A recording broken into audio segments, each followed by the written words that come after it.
You're listening to the Launchcast, your favorite podcast on the planet, brought to you by Launchpad 516 Studios with me, your host, George Andriopoulos. We're talking leadership, business, life, and growth right now as the countdown starts. It's like food for your ears. At this time, I'm going to ask that you fasten your seatbelts. Launch sequence. Launch sequence activated. Launch sequence activated. 5, 4, 3, 2, 1. Woo!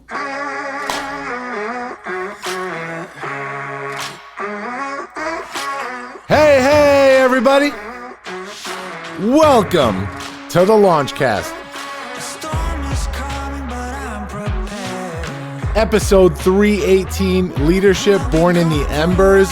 A great title that's fitting. You're going to find out why in a few minutes. We are back for another live interview, which gets me so jazzed up. You guys know it. I got the goosebumps as always. But we got to do some business. So first, it's the LaunchDad himself, George Andriopoulos, bringing you your favorite podcast on the planet. Leadership, business, life, growth, right now as the beat drops.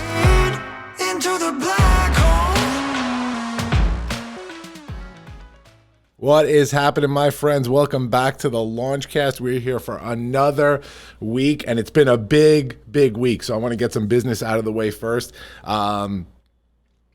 Everything's firing on all cylinders. We are so excited. So Launchpad 516 Studios, the company that produces this podcast and so many more, had a huge week. So I want to give a shout out to a couple of podcasts out there. So this past Sunday, we are recording this Wednesday, March 23rd. This past Sunday, which I think was the 20th, Season 3 of Discriminology premiered. Now, Discriminology is an established podcast, amazing podcast with a huge following, hosted by Malik Seelal, Steve Kramer, and Sydney Pinn. It is a super important podcast that talks about discrimination, has really thoughtful, insightful conversations about that. We are lucky enough to bring them on to our stable of shows as they launch season 3. So Launchpad 516 Studios is now producing Discriminology. We premiered season 3 on Sunday, and I believe, every other week they come out with an episode. So the first episode is out. It is fire. Check it out. I'll probably put links in the show notes, but this show, if you're on Apple Podcast, you see when you click on it, Launchpad 516 Studios produces it. Click on that. It'll bring you to the Launchpad 516 Studios channel. Currently, we have 7 podcasts on that channel, and within the next 2 months, we're going to have about 20 shows live on there. We have so many shows that are in development right now and are launching in the coming month or two. So super excited about that. That was Sunday. Now today, Wednesday, the 23rd, we premiered Sounds Like Autism, another show that's an established podcast that came onto our stable of shows. My good friends Dave Thompson and Josh Mursky. Dave, of course, is my co-host for Over My Dad podcast. So I had a little in there with the boys. But Sounds Like Autism, I've been a guest on that show before. They are another incredible, important show.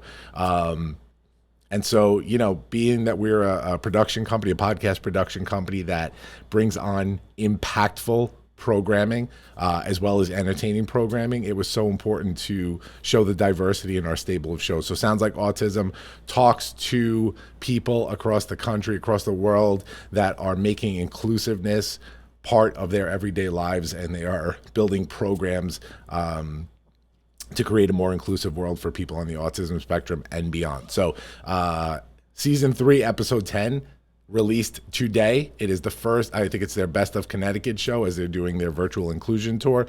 It is the first episode that Launchpad 516 Studios is producing, and onward, right? So we're going to keep doing it. So some amazing shows that are coming soon. The Silver Lining with Carol Silva, legendary news anchor, 40-year news anchor, is launching a brand new show with us. So that'll be out in the coming month or so. We got Excuse me. We got the Spreading Happiness podcast that launched a couple of months ago. We have Peace, Love, Bring About. We have Embrace It that's out, and so many more shows that are coming soon. So stay on top of our social media for the updates. You can follow me at Launchpad CEO to get all those updates. So now that the bills are paid and all that is out of the way, let's get on to our interview. So I'm going to do the bio quick, and then we're going to bring our guest on screen. My guest today, David Hollenbach. David Hollenbach is a retired fire department battalion chief, the author of Fireproof, Your Grand Strategy for Transforming Failure into Fuel for Your Future.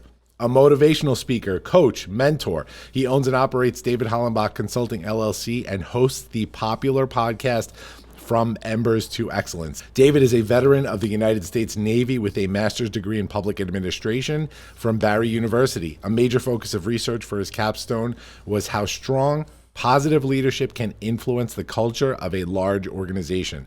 While studying at Barry University, he published The Firefighter's Creed and Women in the Fire Service, A Diverse Culture Leads to a Successful Culture. We're going to talk about that later.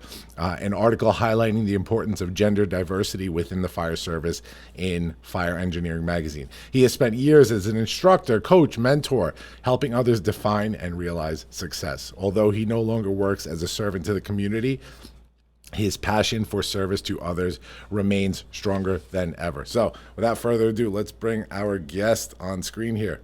There he is. Hey, Dave. How are you, buddy? I'm good. Thank you so much for having me on, George. Absolutely. Glad to hear it. Thank you for being on today. So we're going to dive right into this. We have no time to waste. We're going to ask the question that we start off with on every Launchcast interview. David, are you a leader? Yes, absolutely. And I would say that everyone is a leader in their own right. Yeah, so talk to me about that a little bit more. What is your definition of a leader? Well, anyone that adds value to the people around them, anyone that people look to for influence or development. And I think a lot of people dismiss their leadership abilities or their role as a leader. If you just look at how teachers influence the lives of their students, how parents influence the lives of their children. I mean, as the son of my father, mother, you know, I influence my family all the time. Now, in the workplace, the person at the bottom tier can have influence on those that are in leadership positions above them. It's all about how you approach it. Yeah. No, I love that. And looking at your experience, I'm gonna list off a couple of things. During your 23-year career in the fire service, you have served as a firefighter, apparatus driver, pump operator, engineer, company officer, lieutenant, battalion chief in operations, chief of special operations, critical incident stress management peer counselor, public safety rescue diver, coordinator and developer of your department's first leadership development program. I'm a firm believer, Dave, that our experience, so one thing is our education, right, drives the people that we become and the things that we know. But I think that our experience is what helps mold that knowledge into an executable plan, right? And so leadership to me, and it's emblematic of the title that we have here, right? Leadership Born in the Embers. You know, no pun, well, pun intended here because you were a firefighter for so long, but I do believe that there's a fire that we are born from as leaders. And so whatever we learn in life in terms of our education becomes the foundation, but how we execute really comes from our experience and what that experience has taught us in terms of applying that thing we learned in real life. So talk to me a little bit about that. How was your experience, especially your professional experience in your 23-year career, shaped and molded what you think about leadership? Well, so my time in the Navy, I was just an enlisted sailor. I ended up breaking my leg pretty bad and received a medical discharge. So my role in a leadership capacity was pretty limited, but I was exposed to some strong leaders. When I got out of the Navy, I worked construction as I was going to school, putting myself through school to become a firefighter. And I was exposed to some great leaders as instructors and mentors. I ended up operate. I ended up operating my own construction business. I worked with my brother and my longtime best friend, and I would say that I did not do a very good job as a leader, leading my friend and my younger brother and my younger brother. Those experiences, when we look back on mistakes that we've made, and you kind of go, man, I really botched that.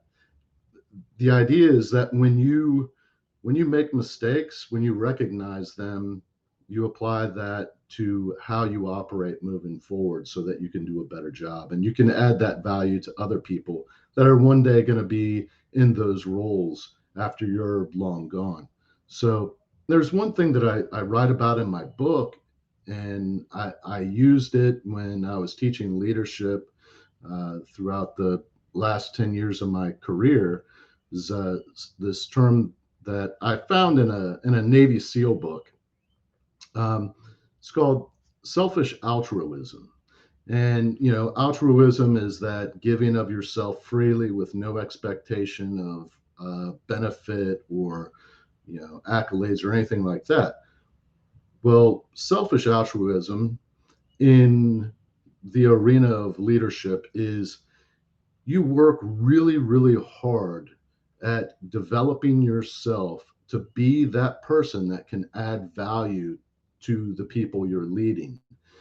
Add as much value to them. And what happens is you develop your team to this high performing team. They start following your lead. They start working really hard at developing themselves, taking classes and going to training outside of the department to be better firefighters, or whatever, in the military, law enforcement, whatever career path they're in. If you work really hard and you lead by example at working really hard to develop yourself, but you're not stingy with that knowledge, you work with them, you train with them, you pass on everything that you can to add value to them. As the lieutenant, I work really hard at developing my crew so that they could one day step into my position and do an amazing job. And every single one of those people that I worked with at that time, they've all promoted, and they are amazing leaders in their own right. And I think that is really the true measure of a good leader, is the success of the people that you lead. Yeah. I love that. We usually do a chronological dive here, sort of start at the beginning and move forward. We'll do that a little bit later, an abbreviated version, because it's not often that I get to speak to another leadership expert on here, right? This whole podcast, the whole goal of the Launchcast is to tell unconventional journeys to leadership. And really the goal is for an audience member to be able to hear this and kind of hear this story,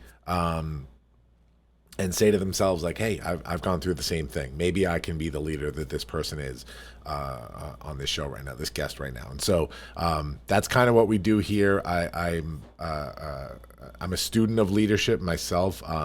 In the last few years, besides launching my own leadership coaching division of my company, Launchpad 516, I've really been very introspective, especially in the last 10 years, about sort of looking at myself and the mistakes I've made in life and turning them into strengths and helping other people understand those decisions as well through my own journey. And so I always relish having another leadership expert on here, and I want to take that deep dive into leadership, and then we'll get to more of the journey later. So I've read some of your stuff, and you talked a little bit about selfish altruism, which I think ties into this a little bit, but you talk about self-leadership a lot. Talk to me about the importance of self-leadership. What does that mean? Well, to me, and it's interesting, I just had this conversation last night with one of the guests on my show. Your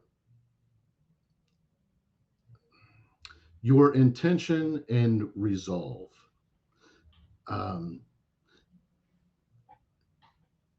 Self-leadership is, there's so many components to it, but there's the self-awareness, knowing what your strengths and weaknesses are, sharing your strengths, and working really hard at eliminating or minimizing your weaknesses. Knowing what your values are, like your core values, not like some poster in the building that you work in that says these are the core values, but what is important to you? Like, what do you want people to feel when they're around you? What do your actions convey to them as to what's really valuable to you?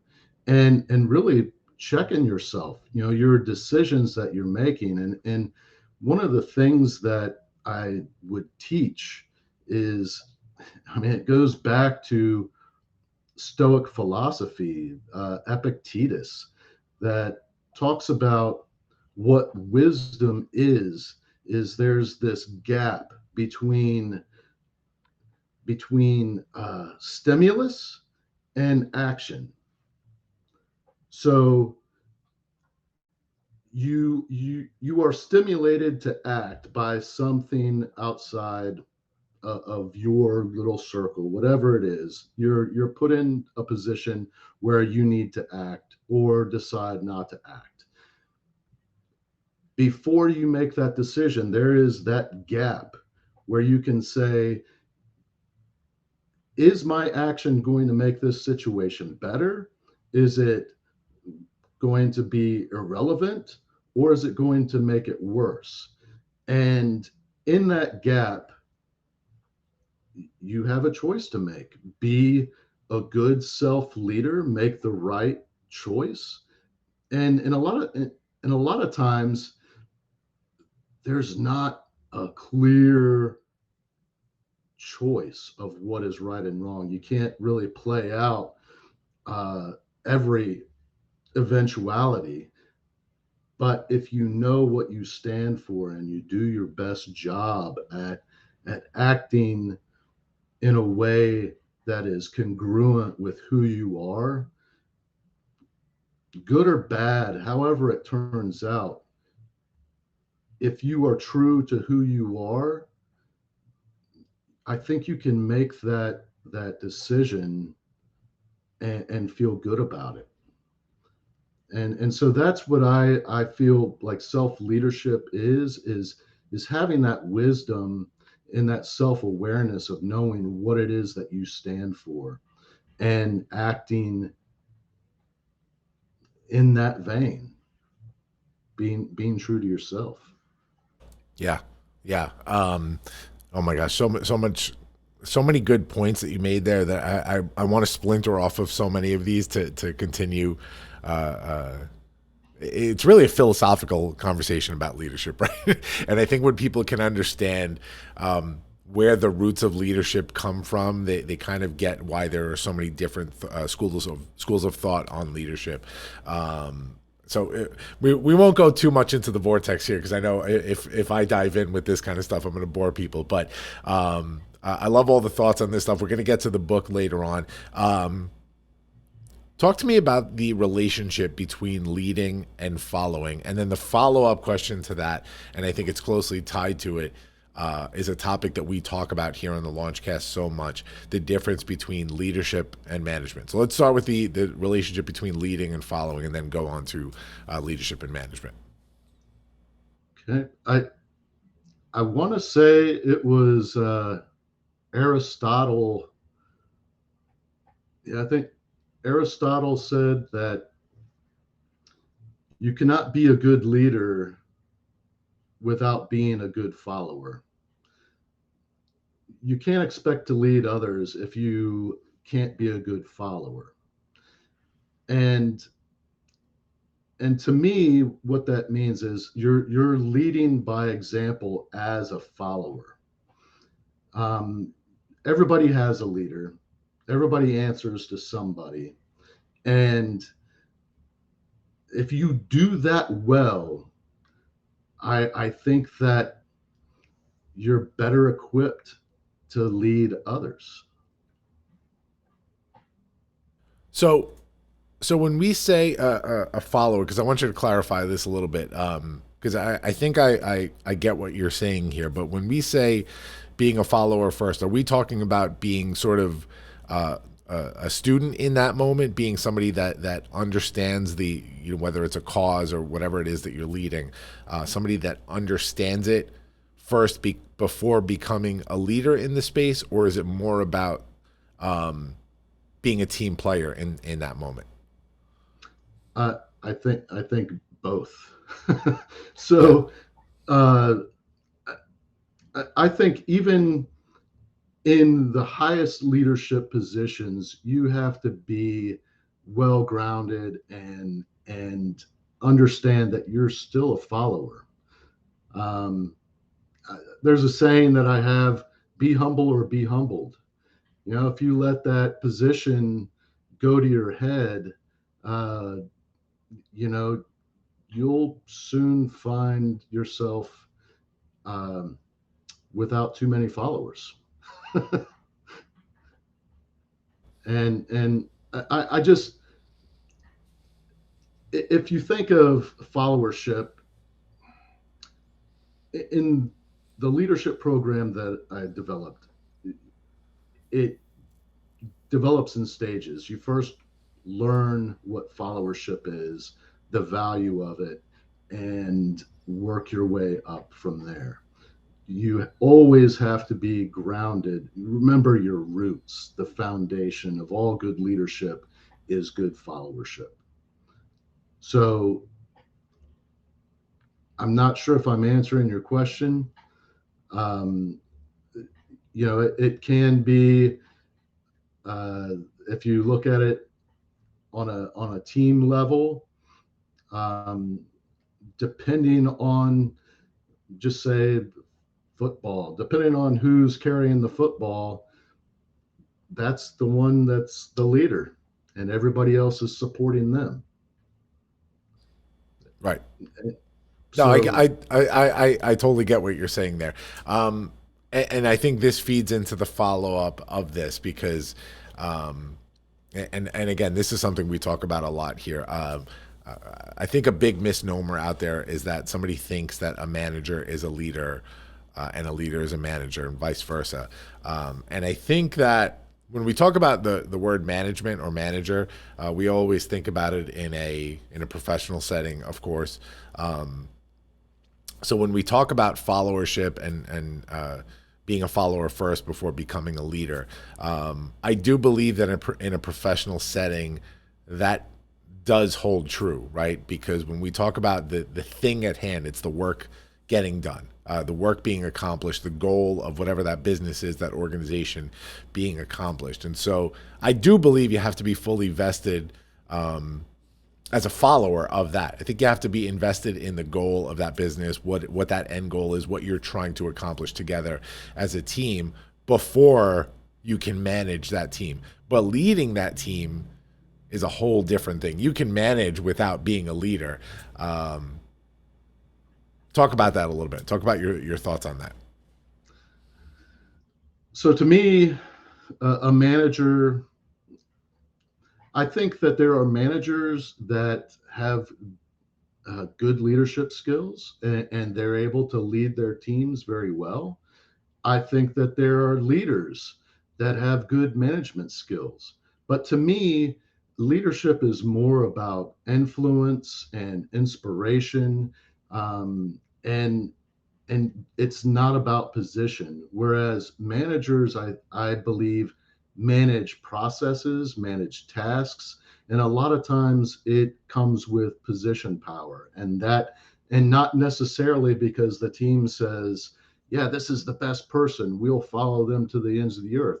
It's whatever organization says, all right, you have the qualifications, let me put you in this position, and here's what we need you to accomplish on a daily basis. And that individual manages those processes, manages the team to accomplish whatever goals of the organization.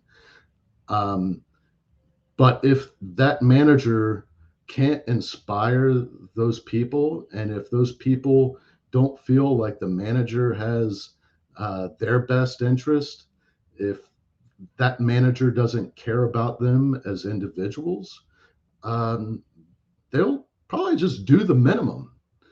And that's not leadership.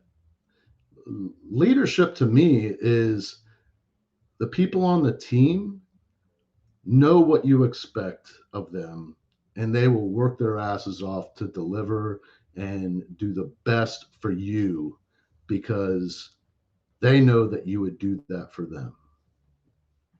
Yeah, I love that, and I particularly love that you talked about inspiration as part of leadership. Now, I think that there's I don't want to say a misnomer out there about this. I think that a lot of times when people see a leader, and you could speak on this as well, I think a lot of times when people see a leader, they look at it from like the motivational standpoint, right? Like that, because they're watching their videos online, their YouTube videos, and they're seeing these great speeches and everything, and there's motivation behind it. And that can be a big part of leadership. But there's so many different types of leadership. I can be that guy that stands in front of the crowd and gives that speech to inspire people. I do that in many ways as a community leader, as a coach. I just coached my son's championship basketball game last night, which we lost, unfortunately. But, and so that is a big part of things. But I think people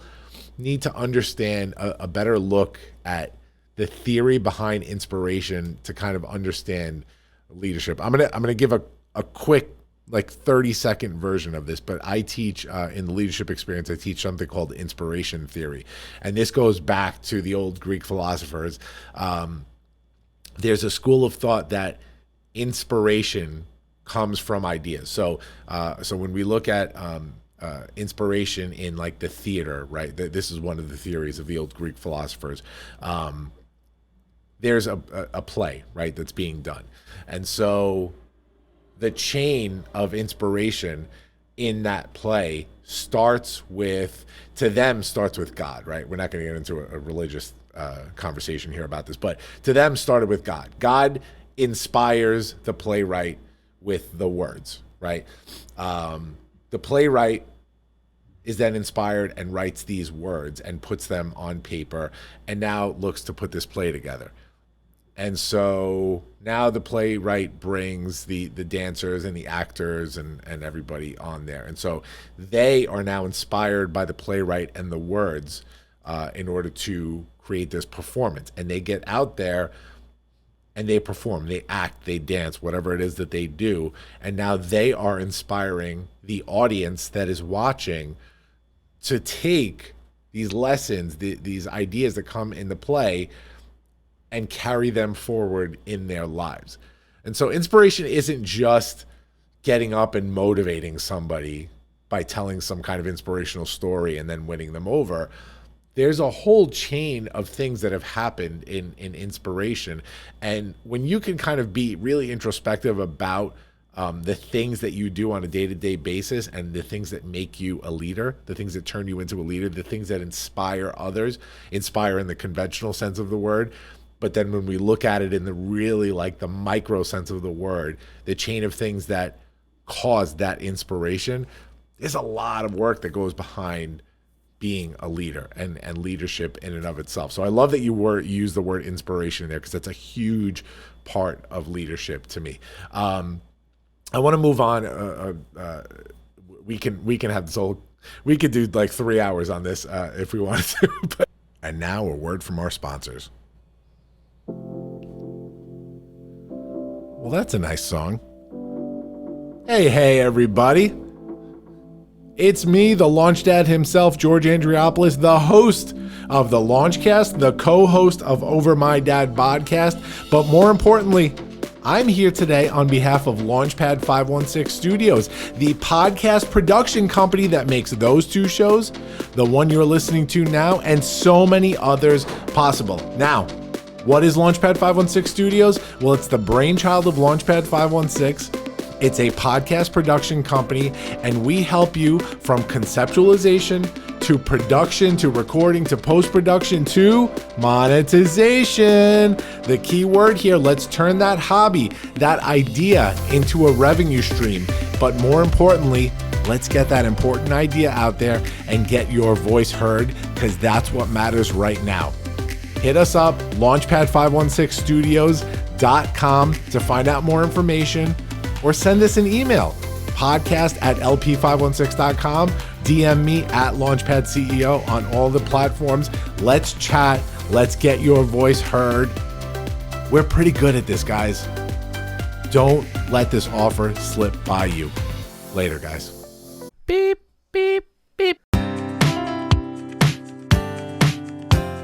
We are interrupting this show to tell you about our podcast with a very special announcement.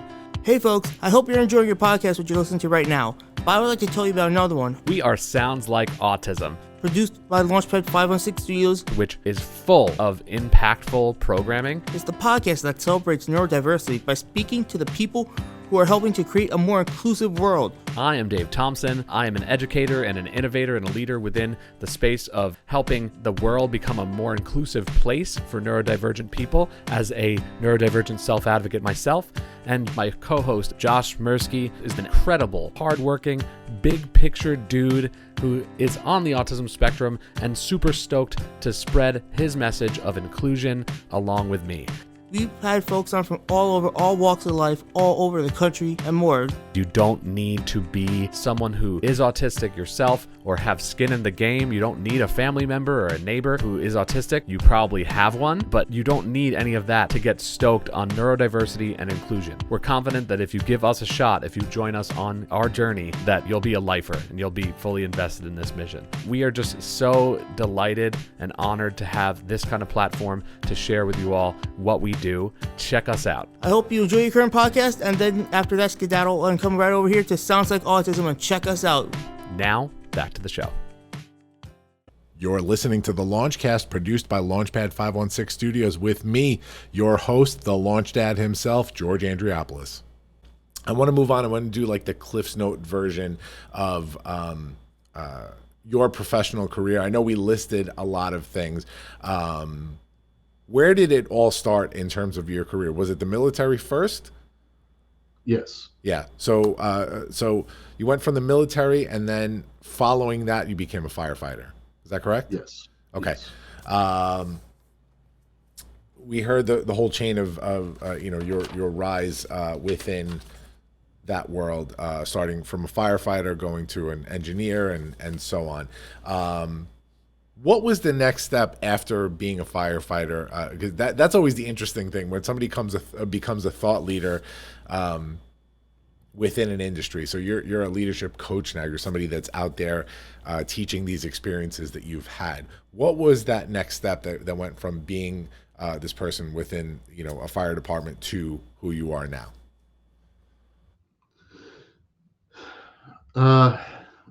Well, if you don't mind, because it goes back to my early childhood, and I can give you a really brief synopsis and tie it all together. I don't know. Are you familiar with the ACE study? I am not. No. So I'm only aware of it because several years ago I was diagnosed with PTSD, and I've struggled with it for quite some time. And what the ACE study says is, and ACE is an acronym for adverse childhood experiences. And there's a scale, there is a survey that you take to find out what your score is. And depending on your score, and everybody, it's a huge percentage of our population or of the world has they fall on that scale at some point.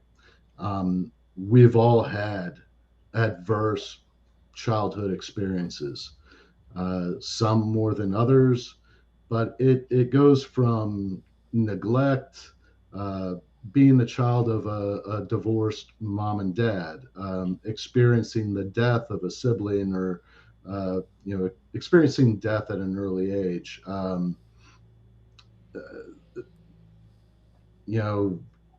I said neglect, child abuse, whether it's verbal abuse, physical abuse, sexual abuse, those all play in there. And at a very early age, my mom and dad got divorced, and I spent time being taken care of by my great grandmother. And she was not a nice woman. I was sexually abused by one of my older cousins in that house. And then my great grandmother beat me like a dog. And then when I tried to tell somebody, I was told, no, that didn't happen. That would never happen. And it was just, it was a rough life for me.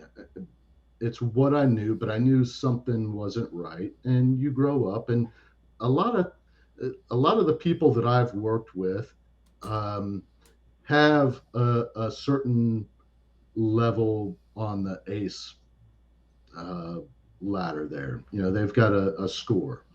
And typically, people that have had a lot of adverse childhood experiences go into some form of service, whether it's medicine, law enforcement, the fire service, the military, because they want to take control and they want to prevent those kind of experiences from happening to others. Sure. And I never recognized this until later on. Well, I worked in a very large fire department, and there's the inner city area, there's some suburbs, and then there's rural area. I always worked in the very busy stations. In a 24-hour period, it wasn't a stretch to run 20 calls. I think the busiest shift I ever had was 32 calls. And that's just going from one to the next. You don't ever see the station. You're just moving from emergency to emergency. Yeah. And in low income areas, there tends to be more violence, more just there are things that you see that the average person is never exposed to. You see the awful things that people will do to other people. You see how broken a human body can become, and there still be life in it. You experience the families that arrive on scene of a horrible accident to see their child, and their child's broken body, and hear that guttural cry of their soul breaking, and that shit will stick with you. And the culture of the fire service, of law enforcement, of military, a lot of times it's such that you don't ever admit that you're feeling some kind of emotional way, because you're the person that fixes things. You got to be tough. You have to be impervious to that emotional pain. But that's bullshit. You experience that, and if you want to put on this facade that you're some badass, that you're tough, that nothing affects you, you'll keep telling yourself that, and you're shoving that pain and stuff down, those memories. But it comes out. It comes out in the form of, broken relationships, substance abuse, nightmares. It's all. Let me digress. People with a high ACEs score tend to be more susceptible to PTSD, to experiencing those symptoms of PTSD. And so I was like an open vessel, accepting all of that pain and anguish, and it took me most of my career to break, and I ended up getting help because people that I was working with saw this change in me, and they said, "Man, you gotta get some help." And so I did. The funny thing is with PTSD is that it's not a one and done. It's not you go to some retreat and they do some voodoo and you're fixed and you can live a happy life without any adversity. It's a constant. You're constantly working to keep your limbic system and your frontal brain connected, because when your actions and your decision making process is affected by your body and your actions just running off of your limbic system, that reptilian brain where you're on high alert, fight or freeze, you can make some pretty poor decisions, whether it's professionally or personally. And in my career, I had got to a point where I was very, very highly respected, well regarded, and I was mentoring quite a few people. But in my personal life, I was in a bad relationship. And when that relationship was coming to an end, well, actually, it had come to an end, but she was still living in my house. I actually ended up making some poor decisions as a mentor. I had multiple firefighters and young fire officers that I was mentoring, but one of the people that I was mentoring was a young female firefighter. And I got involved with her, and I crossed that line of what is appropriate of a mentor, and I didn't maintain clear boundaries. Those are some of the mistakes that I made, because you get to this point where, and this is where substance abuse comes in, where you're chasing that dopamine fix. You feel like shit all the time, and you want to feel good. So the things that feel good are, taking drugs, drinking, having sex, doing things that are exciting, skydiving, whatever it is. And I mean, what's more exciting than having a fling with a young, beautiful woman? It Right. was, but a bad decision. And when it came to light, the woman that was still living in my house, she threw a fit. And thank God I have security cameras, because she ended up, she was physically aggressive to me, but she called 911 and said that said that I headbutted her. Well, it went all over the news, and here I am. I had been on the news quite a bit in my role as the chief of special operations, as the one leading our department's dive team. We had done some incredible rescues, and I'd been deployed for hurricanes and been the spokesperson, the face of the department and these teams. And now I'm on the news for being arrested for domestic violence. And like I told you earlier, I've got a teenage daughter that sees this shit. Yeah. And my dad, he comes from the same department. Everybody knows him. Everybody knows me. Very, very visible, out in the open. Sure. And when the relationship with the young firefighter came to light,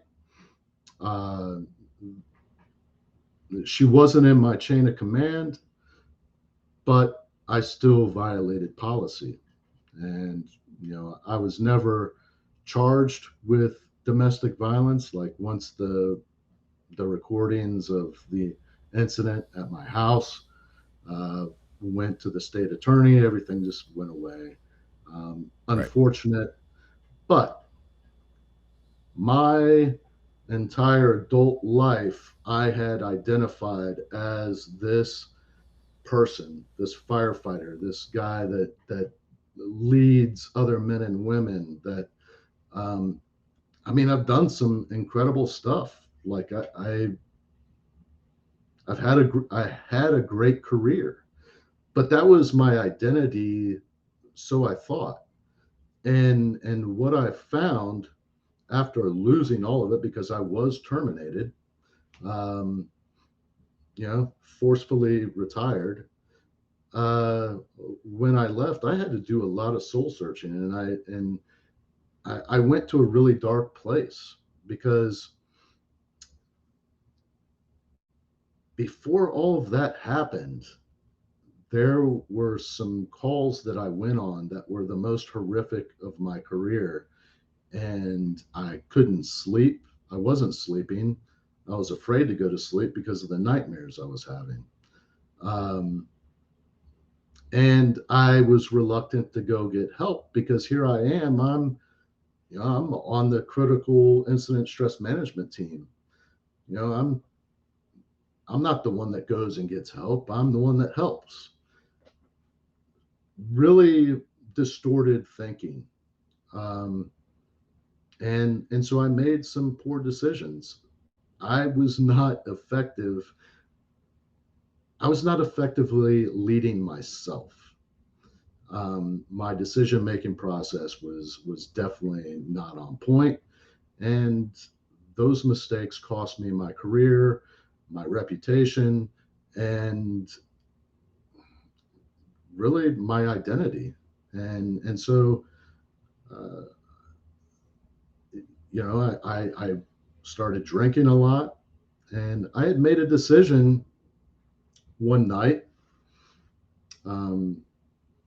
So I signed my termination papers in the grocery store parking lot down the road from the department's headquarters. They didn't want me to come to the building. Very insulting. And they did it the day before Thanksgiving. And so here I am around the holidays, feeling very, very sorry for myself, and made a decision that I was going to drive my truck into a wall. And I was pretty drunk, and unbuckled my seatbelt, rolled down my windows, got my truck up to about 90 miles an hour, aimed it, and let go of the steering wheel. And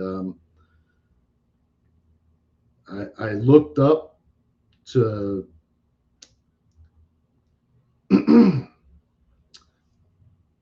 to just ask for forgiveness for what I was about to do. And on my visor is a picture of me holding my daughter on the day she was born. And I slammed on the brakes and everything went black. I woke up the next morning in my bed. I, don't have any recollection of the time that passed between slamming on the brakes and me actually crawling into bed. But I woke up in my bed. My truck was in the driveway, a little cockeyed, but it was in the driveway. And I just broke. I couldn't believe that I had almost done that. And I committed to myself that I was going to make something good of that shit sandwich. And so I decided to get help first. You got to fix yourself before you can help anybody else. And so I worked really hard for months and months and months doing programs, and I got help. And as a way of healing, but also as a way of using those mistakes, those failures to make it be for something, I decided to write my book and share these dark times in my life to hopefully help other people get help early, help them make better decisions, help them see, well, if I don't have clear boundaries, if I'm mentoring a young woman and I don't set clear boundaries and maintain them, I could end up like this.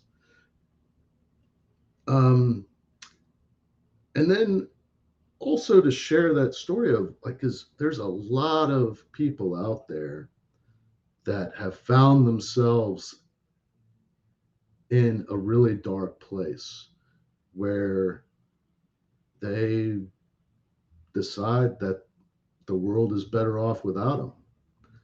And the reality is that if I had actually followed through, I would have never done my podcast. I would have never written my book. I would have never given the talks that I've given since then. I would have never helped people that I've helped. And to me, there's a couple of letters that I've received from people that were about to eat a bullet, and for whatever reason happened upon my show and said thank you. And I was able to direct them to some resources. And all it is if you can give somebody just a little bit of hope that isn't the end, that's not the end of their story, that they can use whatever they see as the lowest point in their life as something valuable, that they can use that to add value to somebody else, then that doesn't determine, that one event doesn't determine who they are. What they do with that is what determines who they are.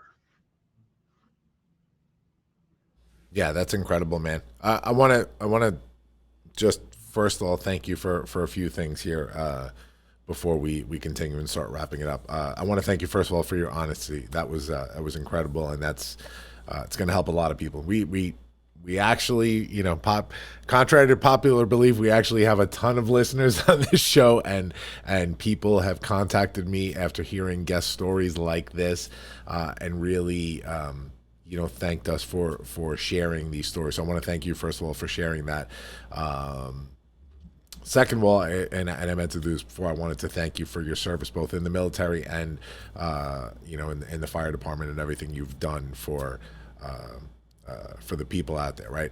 I want to share a thought about this, because this is honestly the God's honest truth. There are a couple of things that I get uncomfortable with in life, and I've really, over the last couple of years, tried doing my best to work on those things. One of those things is I didn't have too much experience with, on one side of things, mental health issues. When I was younger, I wasn't really exposed to it much.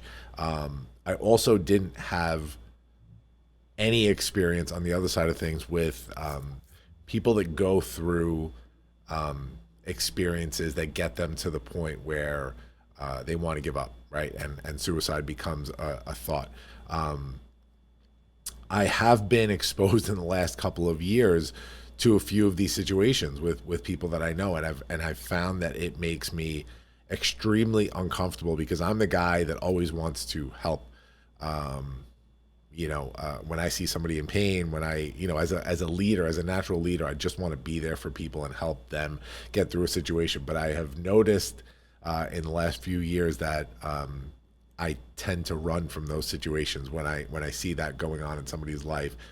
It makes me very uncomfortable, and I don't understand it, and I tend to run. So hearing the story today for me it just gave me another perspective on, these journeys that we kind of go through, and you get to these moments in life where, and again, whether they're influenced by, substance abuse or whatever, it's besides the point, but people do, in a very real way, get to these moments in life where they kind of decide, like, this is it. There's no other way but this way. And I would like to learn more as I grow as a leader and a person about the decisions that make those people switch paths, right? We talk about in the show spark moments. Spark moments for us are moments that lead us down a path in life, good, bad, or indifferent path, but it's a specific moment that you can remember in your life that leads you down a very specific path. And so pinpointing the spark moments, that in those moments when you have it gunned, it's 90 miles an hour heading straight for a wall, and you all of a sudden decide, nope, this is not the right path for me, and slow down and veer off, and survive, and then become the leader that you were meant to be. That is so inspirational to me. And so people need to hear stories like this to help pinpoint what those spark moments are in those moments that could help save somebody's life. So, and I know that you're saving a life just telling this story. So I very, very much appreciate you for that. And for being that honest. I do have to start wrapping it up. I want to be mindful of your time and our listeners' time. We mentioned the book quite a few times today, Fireproof, Your Grand Strategy for Transforming Failure into Fuel for the Future. I had some questions on here about the book, which you actually answered already. And so what I'm going to say is all of David's links will be in the show notes. The link to buy the book, the link to his website, everything that we've talked about today is going to be in the show notes today. One of my final questions he kind of answered, family influence in being a leader. I think that we can hear the story of you looking at the picture of your daughter in the visor and deciding to live as the answer to how has being a dad influenced you in your life and your leadership. So I'm gonna leave it at that, and maybe there's a follow-up interview after this. We'll see. But yeah, incredible stuff, man. I appreciate you, David. Let's move on to the big three, guys. The big three from the Launchcast. The big three. The big three, you all know it. This is where we're going to throw out some stuff at David. David, you're going to give us your top three for each thing. Quick, concise answers on these so we can blow through it and wrap this thing up. Ready? Ready. All right. 3 favorite books.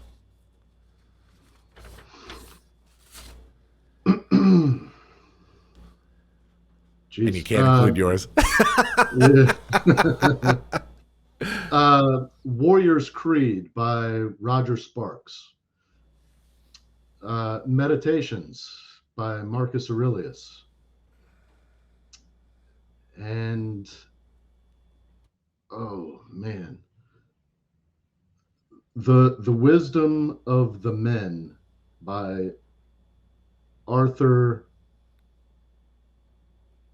His last name is escaping me. It's fine. We'll put it in the show notes. I'll look it up and put it in the show notes. Cool. Yeah. 3 biggest failures.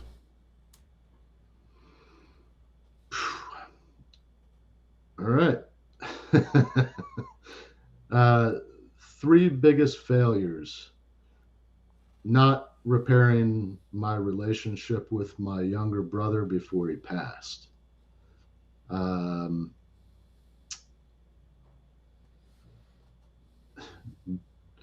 Getting drunk the night of December 31st, 2000, which led to a DUI that changed the course of my life. And then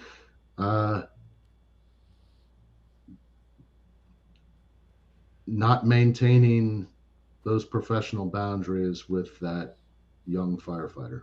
Yeah. Let's turn it around. 3 biggest wins in life. My daughter,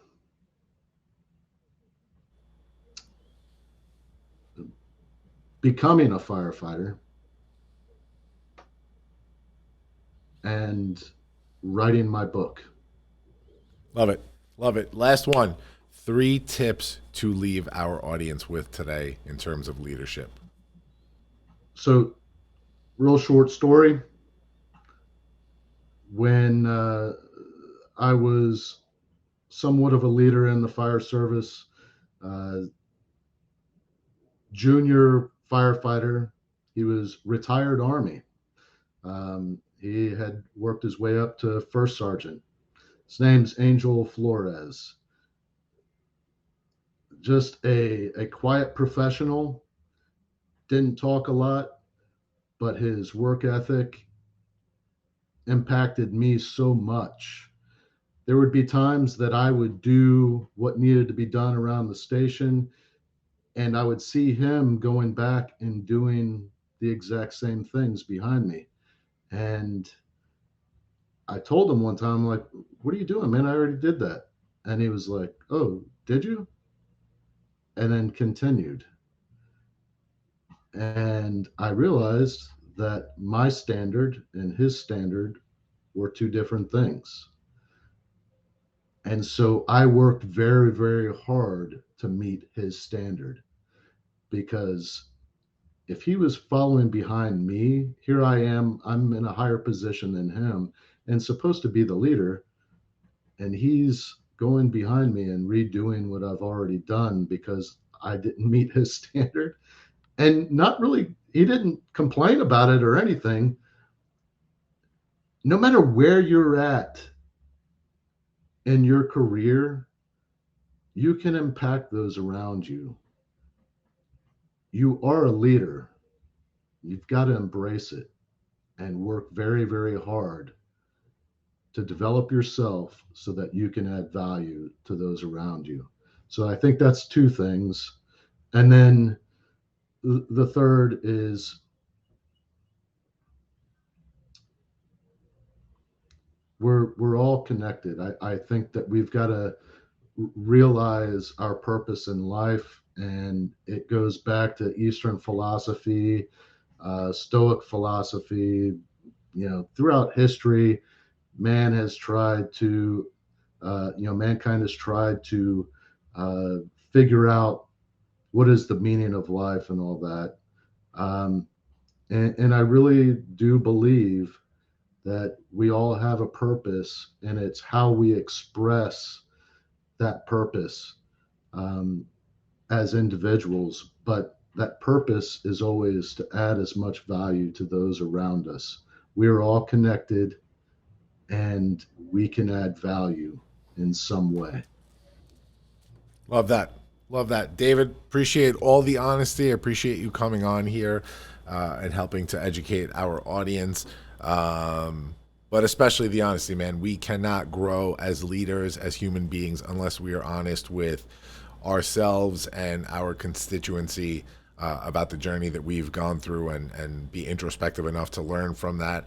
My first TEDx talk was the theme was mistake equals practice, right? And I am a firm believer in that. Yes, we can make mistakes. Yes, others get hurt in the process, and that is the unfortunate part of mistakes a lot of times. And yes, we regret those mistakes as leaders in terms of hurting others, but a true leader does not regret making the mistake itself, because it became a lesson, it became practice on how to become better. And so I know you're of that school of thought too. So Dave, I appreciate you, buddy. Thanks for being on here. I'm going to put you back in the green room in a second, and then we'll chat right after the show ends. All right. Thank you for joining us today. Thank you. Thank you for the opportunity. Of course. All right. Let me put you in the green room. Great. Let me tear these notes up too, because that means we did it. Guys, another one. We did it. Episode 318 in the books, bringing the fire with these leadership interviews. Oh man, that was a good one today. I'm so excited to hear these unconventional journeys. Again, if you are in the audience here and you are hearing these stories, we talked about here a suicide attempt, a DUI, a major incident at work, a public incident that all could have led to ruin, and instead led to a place in life where our guest is out here teaching people the lessons he's learned through life in order to become better leaders. That's what this whole thing is about. We're out here sharing our stories. We're out here trying to build other leaders. And we always say on this show that leadership is what? Raise your hand and say, I'll do it.